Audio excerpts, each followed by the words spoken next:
La verdad que de la hora esta que teníamos prevista, mis colegas me dejaron 30 segundos, así que lo que puedo hacer es saludarlos y desearles una excelente jornada. Pero bueno, vamos a tratar de hacerlo rápido. Bueno, en principio como presidente a modo de prólogo, ¿no? Como presidente de una cámara que nuclea a sanatorios, quiero decirle que yo vengo a hablar de la problemática de la microeconomía. O sea, parece que nos hubiésemos puesto de acuerdo, especialmente con Hugo, que habló de la macro. Yo voy a hablar del órgano más sensible que tenemos los seres humanos, el bolsillo. O sea, cómo todo lo que planteó en la macro el amigo Hugo, cómo impacta en nuestras economías. No, los voy a aburrir un poco porque los míos son todos gráficos, son todos números, son todas curvas. Pero antes que nada quiero decirle que como represento a prestadores institucionales, los sanatorios conformamos una cadena de valor muy importante, muy compleja, muy sensible, y en este sentido a nosotros nos toca el papel de estar atendiendo al paciente. Atendiendo al paciente y cuidando a la familia. Y para esto nosotros aportamos un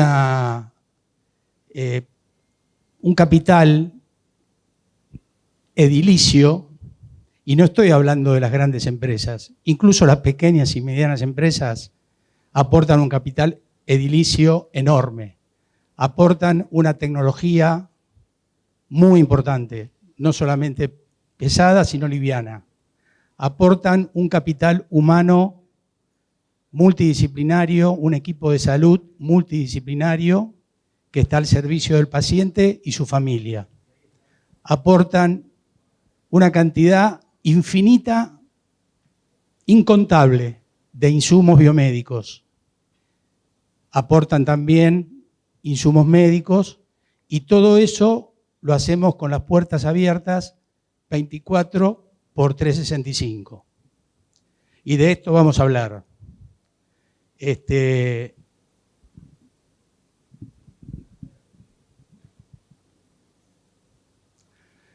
Vamos a confrontar los aumentos otorgados por los financiadores, en este caso la medicina prepaga, como estamos en Rosario,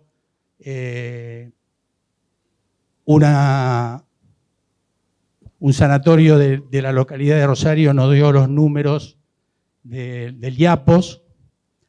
Tomamos el IOMA, que es la obra social, el paradigma de la obra social provincial, con más de 2 millones, que es de la provincia de Buenos Aires, con más de 2 millones de afiliados. Las obras sociales nacionales, tenemos ahí un paquete de 13 obras sociales nacionales, entre grandes, pequeñas y medianas, que hacen un mix interesante, y también el PAMI. Esto lo vamos a confrontar con el índice de costo de salud de ADECRA-CEDIN. El índice de costo de ADECRA-CEDIN lo venimos construyendo desde el año 2004. Es un índice que se construye a partir de la información confidencial que nuestros asociados, decenas de asociados a nivel nacional, nos aportan. Lo venimos haciendo desde el año 2004, ya son 20 años, y pensamos que es un índice lo suficientemente robusto y consistente como para confrontarlo con los aumentos y con el IPC, con el índice, con la inflación general de la economía. Así que esto es lo que vamos a ir viendo a lo largo de la presentación.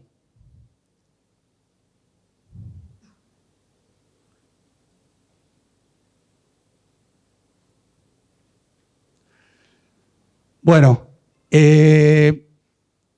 no me fui muy atrás en el tiempo. Podríamos hablar de las inflaciones y de las devaluaciones del año 2018 o del 2019, lo que atravesamos en la pandemia del 2020, 2021, pero realmente todo eso es pasado.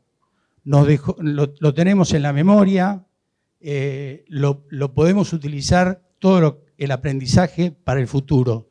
Pero lo importante es que así llegamos al 2024. Y este es el año 2023. Así llegamos al 2024 y lo importante es ver cómo estamos ahora y cuáles son los desafíos que debemos enfrentar con esta situación, con la microeconomía de nuestras instituciones. Acá estamos, como decía yo, el diapos está en este nivel porque en el año 2023, de acuerdo a nuestra fuente rosarina, que nos dio los datos, en el año 2023 hubo una recomposición arancelaria porque venía muy retrasado de años anteriores. Sabemos que el IPC fue el 211%. Los costos de ADECRA-CEDIN llegaron al 213%, el PAMI al 162%, las paritarias al 159%. Acá hay un tema. Las paritarias, ese 159 es año calendario, no es año paritario. Es decir, que es del año de enero del 2023 a diciembre del 2023. Toma el primer trimestre de la paritaria 22-23 y 9 meses de la paritaria 23-24. Porque todavía de esa paritaria 23-24 nos falta negociar el último trimestre 24-25, del 23-24 nos falta todavía el último trimestre del año que viene. Bueno, ahí tenemos al PAMI, tenemos a las paritarias, como dije, las 13 obras sociales nacionales, el IOMA y los prepagos.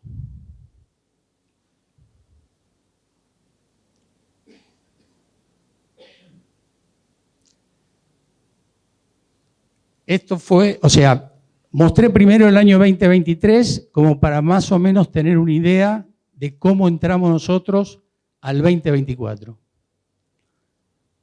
El IAPOS con el 120, los costos de ADECRA-CEDIN, el 161%, el PAMI, que nos está maltratando de una manera impresionante últimamente, el 80%, las paritarias, con el mismo razonamiento del 2023,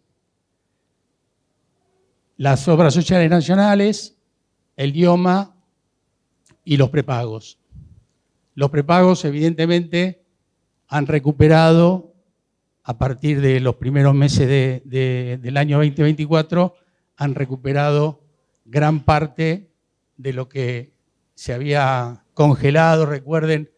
Tomamos el 2023, pues entendemos que es un año bisagra para nosotros por todo lo que sucedió.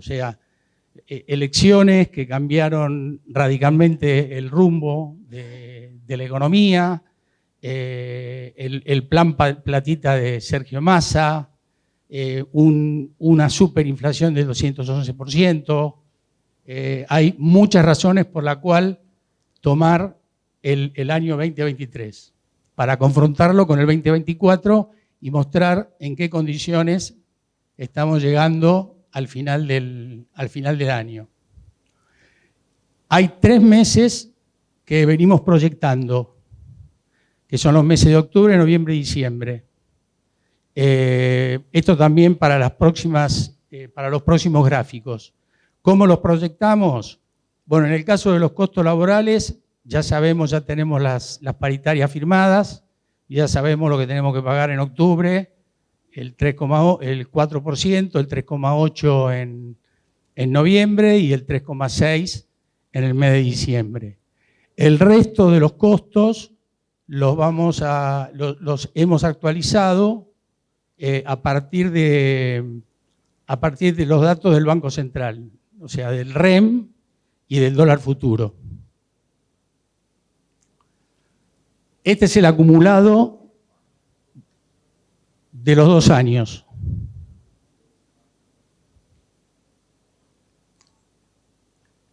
Recordemos lo que está pasando con el IAPOS, como yo dije, que al mostrar exclusivamente el año 2023 y 2024, hay un problema porque veníamos con un atraso anterior.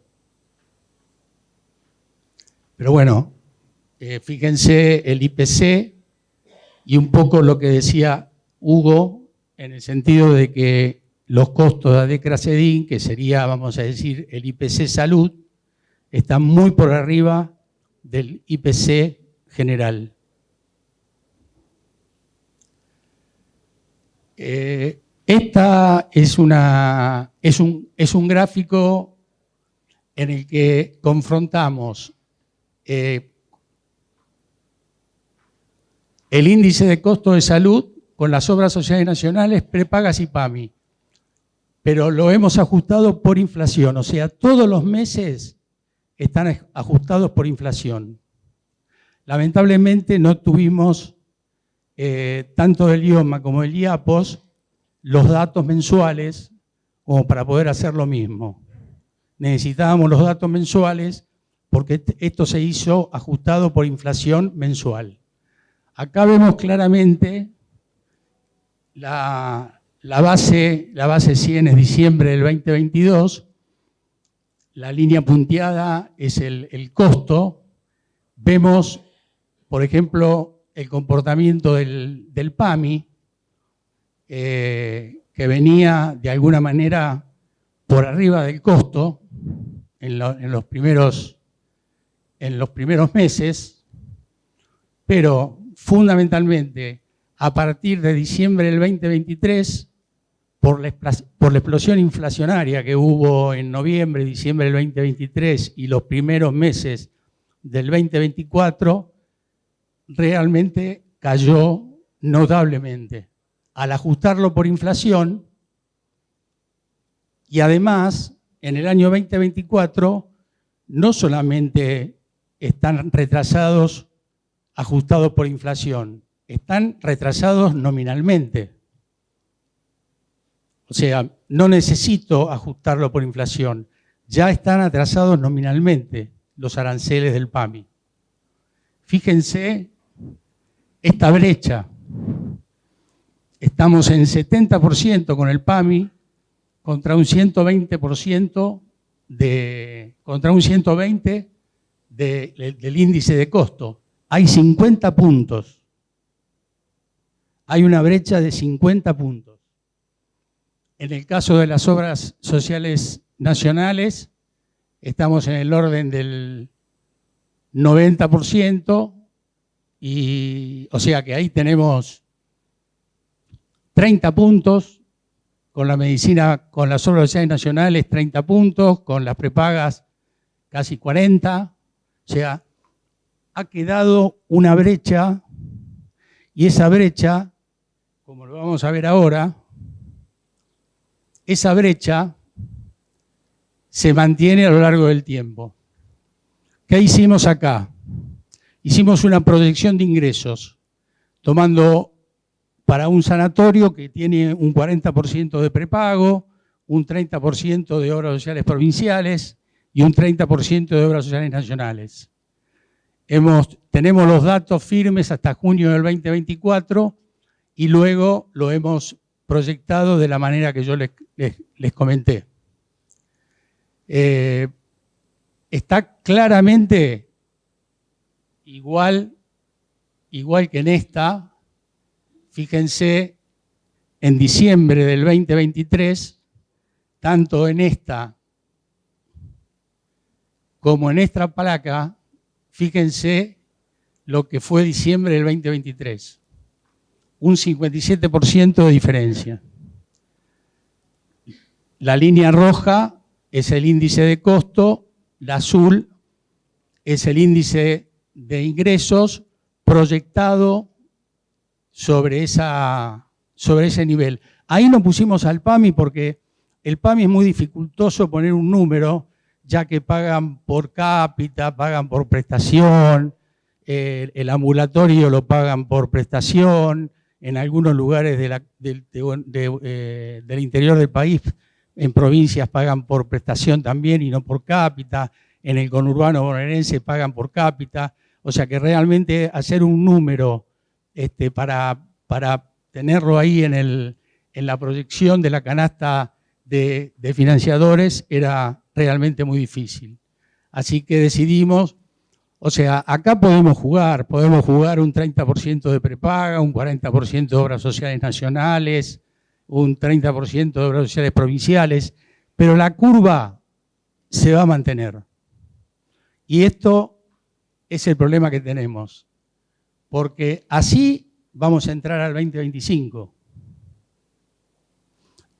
Así vamos a entrar al 2025. Y no hay ninguna razón para ver cómo se resuelve esa brecha. Yo he hablado con muchos colegas y me dicen que están en este momento un poco más tranquilos. Y yo lo que planteo es que están un poco más tranquilos por dos razones. La primera, obviamente, se aplanó la inflación. Para la dinámica de nuestra actividad, que se haya aplanado la inflación es muy importante. Pero se aplanó la inflación en este contexto, con esta brecha. ¿Cómo acercamos esta brecha? El otro tema es lo que habló Hugo. El costo laboral, que yo soy paritario desde el año 2005, negocio paritaria desde el año 2005. El costo laboral en general venía acompañando el salario real con el IPC. Pero el 211% del año pasado, más el 120% de este año, por más que querramos, no tenemos la plata. Ahí hay que darle la razón al presidente, no hay plata, no podemos. Entonces, otro de los temas es que estamos atrasados con nuestros laburantes, con nuestros trabajadores, también tienen una brecha del 30, del 40 o del 50% en su salario real. Y no podemos seguir trabajando en estas condiciones. Porque ¿qué es lo que pasa? Como decía Hugo también, se degrada la calidad en todo sentido. Nunca, como en los últimos años, hemos aparecido en la prensa prácticamente desde el 2023 a la fecha, todas las semanas con una mala noticia relacionada con la salud. Recuerden el año pasado cuando empezaron a cobrar los profesionales médicos los copagos, que se supone que no se pueden cobrar, son ilegales. Lo cobran lo mismo. Aquellos profesionales médicos, los hemodinamistas, que suspendían estudios por falta de stents. El tema de las residencias vacías. El tema de las residencias vacías. El tema de los residentes que se reciben extranjeros que antes se quedaban a trabajar en el país y ahora se van a sus países de origen. Nuestros propios residentes, nuestros connacionales, que se van a trabajar a países limítrofes. Y ni hablemos aquellos que se van a Estados Unidos, Europa, que no vuelven más. Los profesionales médicos, las cabezas médicas, que se van de nuestros sanatorios. Que se van de nuestros sanatorios. Las cabezas médicas tienen dos funciones fundamentales. No solamente el trabajo médico propio, sino que son los docentes de los futuros especialistas. Si ellos se van a trabajar a sus consultorios y dejan las cartillas y dejan los sanatorios, ¿quién va a capacitar a los futuros especialistas del futuro? ¿Qué salud le vamos a dejar a la gente, a nuestra familia, a nuestros hijos, a nuestros nietos, a los que vienen atrás nuestro? Ese es un problema importante a tener en cuenta.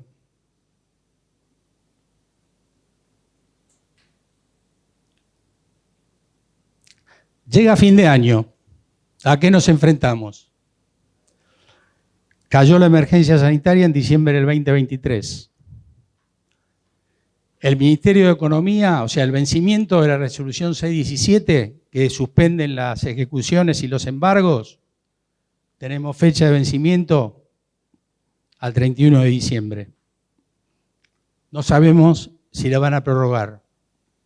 Un escenario, yo me pregunto, ¿nos dieron este año para que, este año de perdón, vamos a decir, o de suspensión de embargos y de ejecuciones, para darnos de alguna manera la oportunidad de ingresar a una moratoria, a un plan extraordinario de facilidades de pago?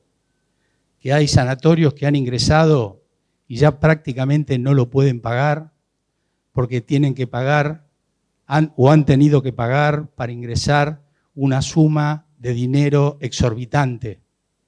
A eso hay que agregarle el hecho de la cuota y a eso hay que agregarle el flujo a futuro, o sea, empezar a pagar lo que no estabas pagando. Ese es un combo imposible de pagar, porque con el adelanto seco la caja y después a futuro tengo nada más y nada menos que un costo que era como que lo tenía hundido, porque como hay sanatorios, les puedo asegurar, que no pagan las contribuciones patronales por décadas. Necesitamos una moratoria, como hubo por allá por el año 2007, una moratoria para el sector salud, propiamente dicho. Estos planes extraordinarios de pago no nos sirven. Puede servir para algún prestador que deba 1 año, 6 meses. Y además se frenó en marzo. De marzo para adelante se siguió generando deuda. La deuda, o sea, las obligaciones de abril, de mayo, de junio. Porque la moratoria no es que se extendieron los plazos, pero no es que se extendieron los plazos de deuda a incorporar. Eso quedó congelado en el mes de marzo. Entonces adeudamos las contribuciones desde abril a la fecha. Todo ese combo es de una cantidad de dinero que es imposible de pagar. Porque yo consigo la mejor moratoria y le digo, mirá, te conseguí que tenés que pagar 1 peso por mes. Me dice, no puedo pagarla porque vos me estás obligando a que pague lo corriente. Y como dice Hugo también, que yo lo refrendo, como hace tanto tiempo que estamos en emergencia sanitaria, que es una emergencia sanitaria crónica, la gente, el empresario, se olvidó que tenía un costo. No podemos seguir viviendo como empresarios sin pagar las contribuciones patronales. En algún momento se va a terminar. Ahora, ¿de qué manera se termina? Esa es una pregunta importante para hacerse. Bueno, ahí hablé de los planes de facilidad de pago generalizados, de imposible cumplimiento para el sector. El decaimiento de los planes automáticos significa lo que estoy hablando a partir del mes de abril para adelante. Los aumentos paritarios que incluyen 6 años, que también lo planteó Hugo, 6 años de no contributividad. Desde el año 2019 negociamos paritarias no contributivas. 6 años. Nosotros a un sanatorio importante de la ciudad de Buenos Aires le pedimos que hiciera una simulación sobre los sueldos del mes de octubre, que hiciera el 931 no contributivo, que pagara los sueldos, y una vez que terminara todo, le pedimos que hiciera el mismo trabajo y generara un 931 con los 6 años de contributividad. y le está dando un costo adicional de un 15% sobre la masa salarial. Es un fangote de plata.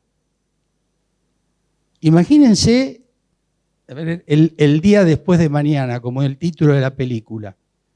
Ya se cayó la emergencia sanitaria. Mañana se caen el waiver de las ejecuciones. Tenemos que empezar a pagar las contributividades de estos 6 años. ¿Cómo hacemos? Además, entrando al año con la brecha que les mostré, que ronda entre el 50% de PAMI, al 40%, al 30%, pero es una brecha que uno dice, bueno, se aplanó la inflación. Sí, pero flaco, yo venía con un atraso que me viene de años anteriores, y que el 2018, y que el 2019, y que el 2020, que durante el 2020, que estábamos en plena pandemia, paradójicamente las obras sociales y los prepagos y las obras sociales provinciales no nos dieron aumento, con los sanatorios prácticamente vacíos, algunos reconvirtiéndose para esperar la andanada de pacientes COVID, que después tardaron 7 meses en llegar. Ahí tuvimos un poco de ayuda del gobierno, primero con los ATP, después con los Repro Salud, el FESCA, pero todo eso terminó. Bueno, los proyectos de ley que se necesitan, venimos la agenda desde el año, de los primeros años del 2000, con el tema de negociar el tema del crédito fiscal no computable, no logramos tener el quórum para poder sacarlo. A eso le agregamos nuevas leyes que implican una ley nueva del programa médico obligatorio, pero sin ningún tipo de modificación. O sea, no están pensando en disminuir el peso del programa médico obligatorio. Todo lo contrario, lo quieren generalizar a las provincias. Así que los gobernadores van a estar fascinados. Porque ustedes saben que el programa médico obligatorio no alcanzan a las obras sociales provinciales y no alcanza al PAMI. Pero si esto se generalizara, supongo yo que tendrán una gran resistencia de los gobernadores, porque son muchos recursos para ese lugar, ¿no?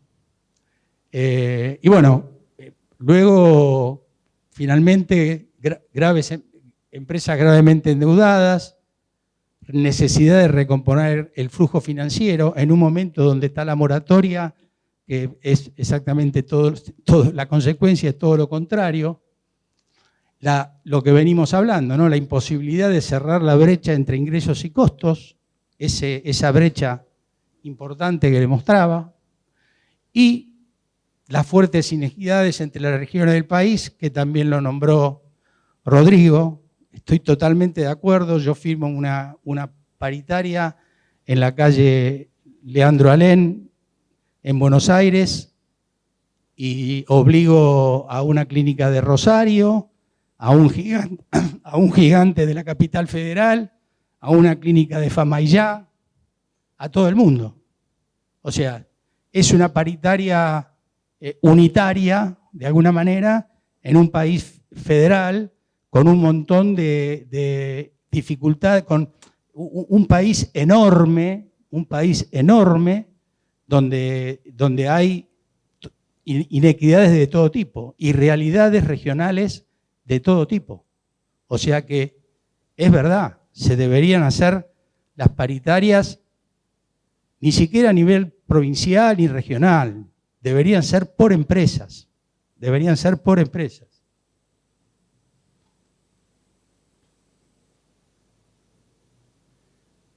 Con esto cierro. Bueno, no se ve mucho, pero como el tema era un poco, el título eran los desafíos, Bueno, ¿qué desafíos después de toda la charla? ¿Qué desafíos, bueno, que debemos enfrentar? Una convergencia hacia el equilibrio económico. Mejorar el flujo de financiamiento. Debemos comunicar, esto lo debemos comunicar. A pesar de que estamos muy por debajo en la cabeza de la gente de la problemática de la salud, debemos ser conscientes que este tema lo debemos comunicar abiertamente, la complejidad que estamos teniendo.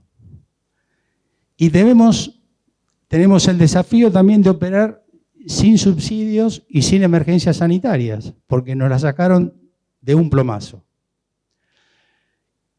Y por otro lado, algunas acciones, ya también Rodrigo planteó una serie de acciones, las mías son más generales, ¿no? O sea, herramientas son para dentro de las organizaciones y lo que debemos hacer las cámaras a partir de la relación con los gobiernos. Herramientas para mejorar costos operativos y costos de financiación. O sea, debemos ser creativos, debemos ser austeros.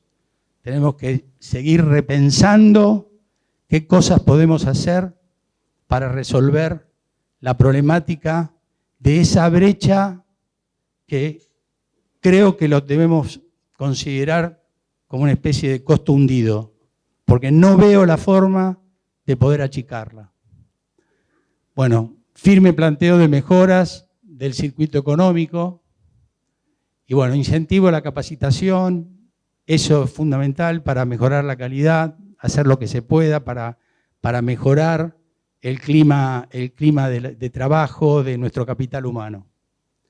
Y las acciones que nosotros mismos nos proponemos para el Estado están relacionadas con la reducción, con medidas que reduzcan la presión fiscal, tratar de seguir insistiendo con la ley de crédito fiscal no computable, plan de facilidades de pago o moratorias para el sector, como dije, una moratoria especial para el sector.